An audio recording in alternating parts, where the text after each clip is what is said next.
Hey guys, welcome to our episode 3 of our growing season podcast. And this is Jen and I will be your host for today. Once again, let me just inform you that this podcast is for all men and women out there who are in their growing season like me. So if you are in your growing season, do not forget to follow me on Facebook and YouTube. Subscribe on YouTube and also follow me on TikTok. So this is the episode 3 of our growing season podcast, and the title of this episode is that unsaon nimo pagkabalo nga ang isa ka butang or ang isa ka opportunity or even a dream is really for you. How would you know that something is really for you?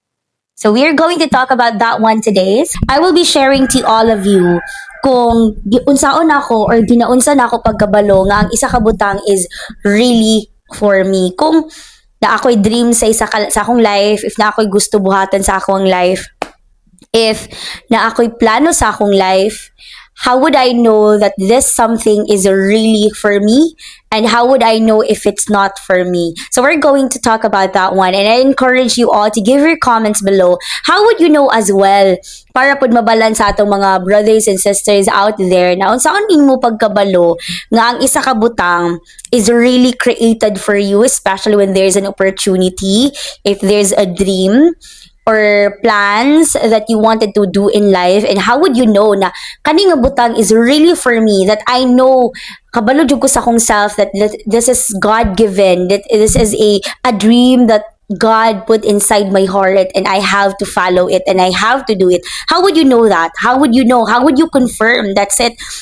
How would you confirm that something is really for you? If you are dreaming about something, if there is an opportunity that you wanted to take, if there is a plan that you wanted to have or you wanted to pursue, how would you know that that dream or that plan is really for you? So I will tell you first, kung ginaunsa na ako as a 28-year-old girly, ginaunsa na ako pag-confirm that something is really for me, especially if I'm going to do something, if na ako'y mga plans sa life, or even buying a thing, or if buying something like buying a cell phone, a laptop, pursuing a degree, lahat yon. Paano ko kino-confirm that that opportunity is really for me, that it is really created for me? First talaga, yung ginagawa ko kapag may gusto ako isang bagay, I wanted to know if this is a dream that God wanted me to have. If this dream is coming from the Lord, or that dream is only mine, di ba? May mga times sa basig ako lang, or that dream is kanang ako lang ang gusto ka nga dream, and that is not the dream of God for me. So how would I know na mao gid na ang plan ni Lord for me? First, I usually do is I always ask the Lord for it. I would always say to God that, Lord, I have a plan doing this, na ako'y plano magbuhat ani, na ako'y plano nga mo-pursue ani, na ako'y plano nga magpalit ani. So I always pray to the Lord and offer it to God, telling God that, Lord, this is what I want, this is something that I want, this is something that I wanted to really pursue. And then I would know that it's God's decision for me as well if first God will provide all the resources that I need. Kana bitawng pag gusto nimo buhatan ng isa ka butang and then mubagsak lang tanan, kailangan nimo nga naata na ng opportunity ba, the door is opening for you, like na ang resources na kailangan nimo gamiton para ma-fulfill nimo na nga dream. So that is my way of confirming that something is really for me, that if I'm praying about something, I would know that the answer of God to that after I prayed for it is yes, when He will provide all the resources that I need just to fulfill that dream. Kasi, why? I would explain it why. Nganong ingon ana man yun ang akong way of confirming it. Because, before, nakatry pod ko anang kabalo ko nga dili gina-confirm ni Lord, kabalo pud ko nga dili siya for me, because bisag unsaon ako og push, bisag unsaon ako og pangita og paraan just to fulfill something, dili gid siya ma-fulfill, like incomplete gid akong resources, wala gyud opportunities for me to continue. So kabalog yun ko, God's answer to that prayer was a no, because bisag unsaon akong pangita og resources, bisag unsaon akong pangita og paraan just to fulfill something, dili jud nako siya ma-fulfill. So nakaingon jud ko nga, I think by this time I know that God's answer is a no, because bisan man yung pangitaan na ko og paraan, i-push na ako akong kaugalingon, I will do my best to provide, wala gyud, dili gyud nako siya ma-fulfill. But if I know that something is really for me, bisan pag dili ko mangita og resources, bisan pa og dili nako pangitaon ang akong mga kinahanglanon just to fulfill that dream, moabot kalit. Naagyoy mga butang nga wala na ko gi-expect nga mo kalit og abot to help me fulfill that dream. Di ba? Kana bitang wala man ko nag-ingon nga, Lord, tagai ko ani, pero kalit gid siya mo abot. Like wala, kana bitang need for me to push the door because it's already open.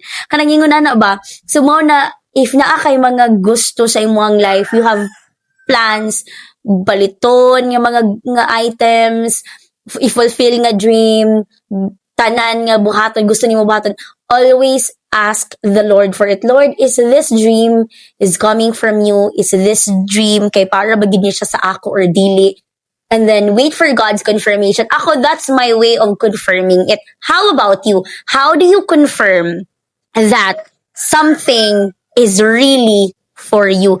Even choosing a partner, nasa point na ako ng life ngayon na in my growing season, even choosing a partner in life, gina-pray gid na ako that Lord, especially if nabitaw ginasura-sura, like I always ask the Lord if this man is really for me or not, and then I would see talaga that God will really give you signs why this person is not for you. So you would know that God will really confirm something if you're just going to ask him if this dream is also his dream for you.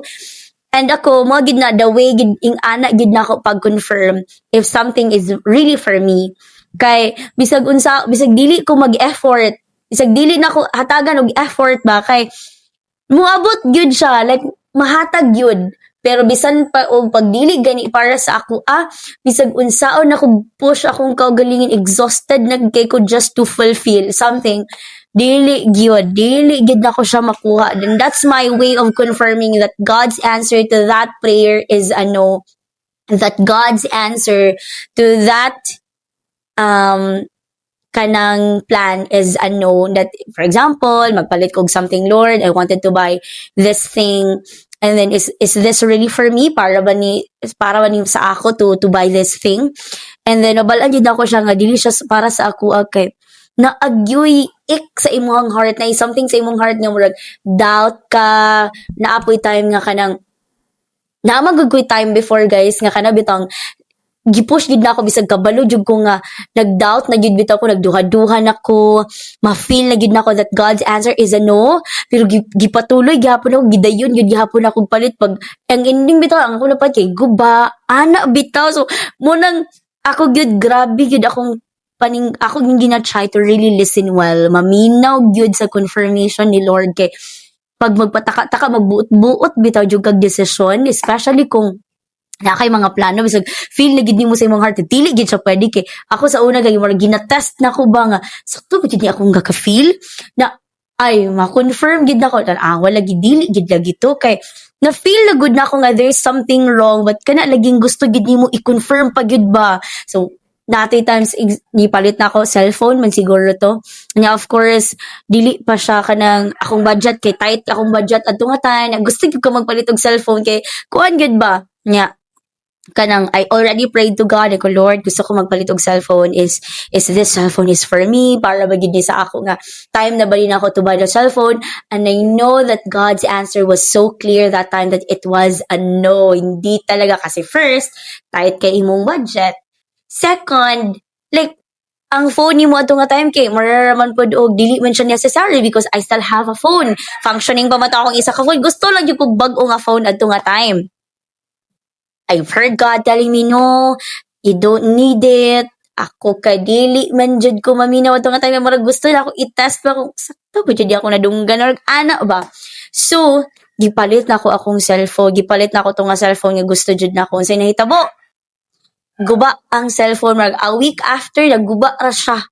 Di ba? Kada bitaw ang confirmation yun ni Lord is very important. So ikaw, how would you know nga para pud na sa imo ang imong mga gusto sa imong life? Kay ako ing ana gid ako siya pag-confirm if God is giving me smoothly everything that I need without asking for it because he knows that that is something that I really need.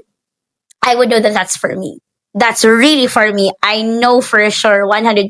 I know it inside my heart and in my spirit. I know that that is really for me. Kasi kahit hindi ako gumalaw, kahit hindi ko binigyan ng sobrang effort, God is really opening door for me. No need for me to push.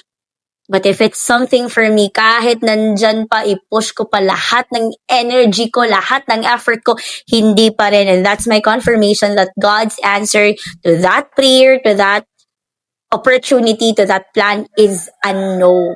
So, that's mine. How about you? How would you confirm that something is really for you or if it's not for you? How would you confirm if God's answer is a yes or it is a no? So, thank you so much, guys. I'm so happy and I wanted you to share your answers in the comment section. How would you know kapag ang basang bagay ay para talaga sa'yo or hindi? Thank you so much. And once again, this is Jen. Bye!